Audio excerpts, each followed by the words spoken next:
दादा मैथिली में बाजै छी अहाँ चूँकि दिल्ली में मिथिला मैथिली के कएटा कार्यक्रम में रहै छी और बगले में 16-17 किलोमीटर दूर अहाँ के अजीज मित्र उदित नारायण जी के घर सेहो छनि। जी जी जी बाइसी तऽ केहन लागै छै जखन अहाँ दुनू गोटा के नोक झोंक होइ छै मतलब स्टेज पर कैसा फील करते हैं, वो कैसा मोमेंट होता है? नहीं कुछ नहीं है यार। उदित के साथ ऐसा जो बाहर लोग देखते हैं ना, वो एक लोगों का ऐसा लगता है कि हमारे शायद झगड़ा है, कुछ है। बिल्कुल कुछ नहीं है। हम लोग बहुत अच्छा दोस्त भी है और हम लोग साथ में बहुत काम करते हैं, हम लोग साथ में शोज करते हैं। एंड एक्चुअली क्या है कि लोग जो सोचते हैं ऐसा कुछ है नहीं। जे मिथिला हम छी ललित नारायण झा और हमरा संगे एखन की कहि सकै छी दिग्गज पार्श्व गायक सानुदा छथि। सानुदा অনেক অনেক শুভকামনা বাধাই, আপনি এখানে এসেছেন, কেমন লাগছে আপনার? হ্যাঁ, খুবই ভালো লাগছে, কারণ এখানে বহুত অনেক লোক জমা হয়েছে এবং এখানে একটা ভালো কাজের জন্য এসেছি, প্যানোরামা স্কুলের জন্য এবং প্যানোরামা হসপিটালের জন্য। অ্যান্ড খুব ভালো এটা সঞ্জীবজি যিনি করছেন, সঞ্জীব মিশ্রা, বাচ্চাদেরকে পড়ানোর ব্যাপার এবং হসপিটালে চিকিৎসার ব্যাপার, এই দুটোই আমাদের দেশে খুবই দরকার। তো সেটাই উনি করছেন, যেখানে এসে আসতে পেরে ভালো লাগছে।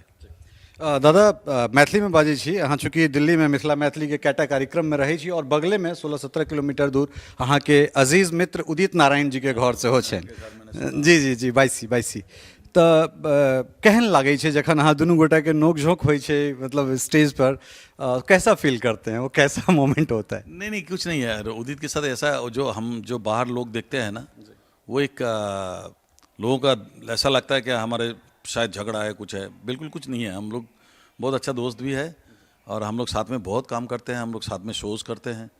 एंड एक्चुअली क्या है कि लोग जो सोचते हैं ऐसा कुछ है नहीं। जो सोचते हैं कि भाई उदित और कुमार सानू में, no, it not at all. हमारे बहुत अच्छा दोस्त है, वो मित्र है। दादा आप कोलकाता से हैं और ये मिथिला है, दोनों शक्ति प्रधान जगह है, वहाँ भी काली माँ, यहाँ भी माँ सीता काली। तो कितना सिमिलैरिटी आप देखते हैं जब आप कोलकाता से मिथिला की ओर आते हैं, कैसा फील करते हैं? दोनों कल्चर्ड है। देखिए कल्चर में, देखो कल्चर में बंगाल और बिहार बॉर्डर है, तो कल्चर में ऑलमोस्ट देयर इज़ सिमिलरिटी बहुत ज़्यादा है। एंड पूजा पाठ की पद्धति जो है वो भी एक जैसा है। और भगवान के जो अलग अलग भगवान के जो हमारे विचारधारा है, जो देखते हैं हम लोग, यहाँ भी वैसा ही है। एंड बहुत सिमिलरिटी है, एक्चुअली बोला जाए तो बहुत सिमिलरिटी है। युवा को क्या संदेश देना चाहेंगे, चूँकि आप एक स्कूल के कार्यक्रम में आए हैं और यहीं से छोटे बच्चे जब बड़े होते हैं तो फिर कोई आपके पथ पे चलते हैं, कोई अलग अलग, कोई ब्यूरोक्रेसी में जाते हैं, कोई लीडरशिप या फिर कोई देश निर्माण में, सब अपने अपने हिसाब से काम करते हैं, तो उनको क्या मार्गदर्शन देना चाहेंगे? सबसे पहले तो बच्चों के लिए मैं ये बोलूँगा कि भाई देश का नाम रोशन तो करना ही है, वो तो बाद में। पहले पढ़ाई लिखाई करके, मतलब पढ़कर अपने माँ बाप का नाम रोशन करो सबसे पहले। उसके बाद देश के बारे में सोचना पड़ेगा।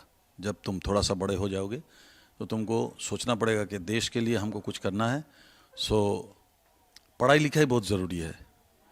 हमने बचपन में इतना कुछ कर नहीं पाया गरीबी में, लेकिन इसलिए हमारा 2 स्कूल चलता है। कलकत्ता में एक है कैनिंग में, एंड एक दिल्ली में है द्वारका में। अनाथ बच्चे लोगों के लिए हम स्कूल, कैनिंग स्ट्रीट, हाँ कैनिंग, कलकत्ता कैनिंग। कैनिंग में कुमार सानू विद्या निकेतन के नाम पे है। यहाँ भी दिल्ली में द्वारका में भी वही है। तो यहाँ पे सब बच्चे लोग मुफ्त में पढ़ते हैं, उनका सारा खर्चा हमारा है। तो बस मेरे को लगता है कि शिक्षा के बारे में लोगों को सोचना चाहिए। एंड शिक्षा ही एकमात्र जरिया है जो देश को उन्नति के पथ पे लेके जा सकते हैं। तो ई छला है कुमार सानू, जे बहुत सुंदर से जे छै से बात रखलन है। फिर भेटै छी कोनो दोसर वीडियो के संग। टफकॉन XT 600 HCR TMT रीवा। पहले भी बोला था, अगर घर को बनाना है एक्स्ट्रा टफ, तो आप भी दिखा सकते हैं अपनी हीरोपंती टफकॉन XT के साथ।